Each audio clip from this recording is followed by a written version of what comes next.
பிரியாணிக்கார நண்பருக்கும் பிரியாணி சாப்பிடுறவங்களுக்கும் சண்டை ஆகி போச்சு.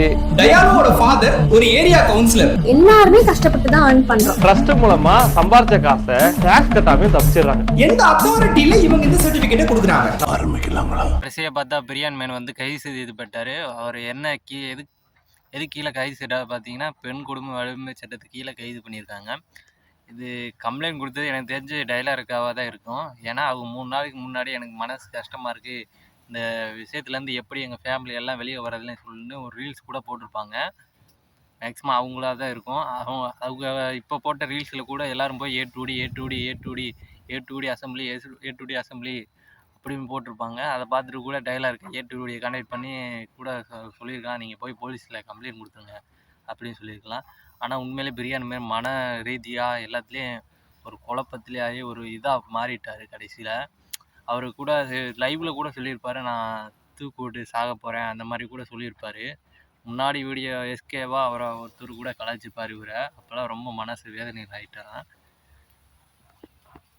அதுக்கப்புறம் பார்த்தீங்கன்னா ஏ2டி வந்து அவர் வந்து டைலருக்கு சப்போர்ட்டாக ஒரு வீடியோ 2 நாளைக்கு முன்னாடி போட்டிருந்தார். அதுக்கடுத்து மேலும் அந்த பிரச்சனை, இஃப்ரான் இந்த பிரச்சனை எல்லாமே மேலும் ட்ரெண்டிங் ஆக ஆரம்பிச்சிருச்சு. கடைசியாக அது மீடியாவுக்கு தெரியா இல்லை யார் மூலமாக கம்ப்ளைண்ட் போக கடைசியில் பிரியான் மேனை கைதும் பண்ணிட்டாங்க. பிரியான் மேன் வந்து இஃப்ரான் மேலே வைக்கிற சில கொஸ்டின் கூட எனக்கு தெரிஞ்சு உண்மையாக இருக்கிற மாதிரி தான் தோணுது. ஆனால் இஃப்ரான் ப்ரோ என்கிட்ட ஆதாரம் இருக்குன்னு சொல்கிறாரு. கடைசி வரைக்கும் அந்த ஆதாரத்தை நமக்கு காட்ட மாட்டுறாரு. பிரியான் மேனுக்கு வாட்ஸ்அப்புக்கும் அனுப்ப மாட்டுறாரு. ஆனால் டைலாக்கா மேலே வச்ச கொஸ்டின்ஸ் எல்லாம் கொஞ்சம் தப்பாக தான் இருக்குது. எல்லோரும் அந்த ஒரு பொம்மையில் தான் போட்டு காட்டுவாங்க. அவங்க கொஞ்சம் டிஃப்ரெண்ட்டாக போட்டு காட்டலாம், நம்மளே பண்ணி காட்டலாம் அப்படின்னு பண்ணியிருப்பாங்க போல். அது ஒரு பிரியான் மேன் வந்து ட்ரெண்டிங்காக இருக்காத பேசணும்னு சொல்லிட்டு டைலாக்கா என்னென்னத்தையோ பேசிட்டாப்புல. கடைசியில் அது அவரை ஜெயிலே போய் விட்டுருச்சு. இன்னும் என்னாச்சுன்னு தெரியல. ஜெயிலுக்கு போகிறாப்புலையா கோர்ட்டுக்கு போகணும்னு கோர்ட்டில் தான் என்ன சொல்லுவாங்க தெரியும். கடைசி வரைக்கும் பிரியான் மேனுக்கு பார்த்தீங்கன்னா ஒரு யூடியூபர் யாருமே சப்போர்ட் பண்ணலை, எல்லாருமே திட்ட தான் செஞ்சாங்க. இதுதான் உண்மை. நீங்கள் சொன்னாலும் சொல்லட்டாலும் ஒரு சில சின்ன யூடியூபர்ஸ் தான் பிரியான் மேன் கொஞ்சம் அப்படி தான். ஆனால் கண்டென்ட்லாம் கரெக்டாக தான் பேசுவார், ஆனால் ஓவராக பேசிடுவார், பேச தெரியாது அவருக்கு, ரோஸ்ட் பண்ண தெரியாதுன்னு சில பேர் தான் சப்போர்ட் பண்ணாங்க.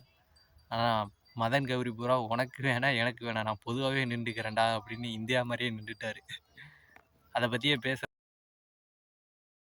பார்க்கலாம். மேலும் இந்த மாதிரி ட்ரெண்டிங்கான கண்டென்ட்டு, ஊரில் என்ன நடக்குது விஷயம், அதை பற்றி தெரிஞ்சுக்கணும். மறக்காமல் ஃபாலோ பண்ணிக்கோங்க, சப்ஸ்கிரைப் பண்ணிக்கோங்க. மீண்டும் ஒரு அனதர் வீடியோ சந்திப்போம். ஷேர் பண்ணுங்கள் ப்ரோ, சேனலை லைக் பண்ணி சப்ஸ்கிரைப் பண்ணுங்கடா. இந்த சப்ஸ்கிரைப் சிம்பிளை மட்டும் அமுக்கிட்டு அப்படியே பெல் சிம்பிள் இருக்குது பார்த்தியா? பெல் சிம்பிள் தெரியுதா? அந்த பெல் சிம்பிளை அமுக்குனா உங்களுக்கு நடக்கும் என்ன நடக்கும்? வீடியோ வரும்.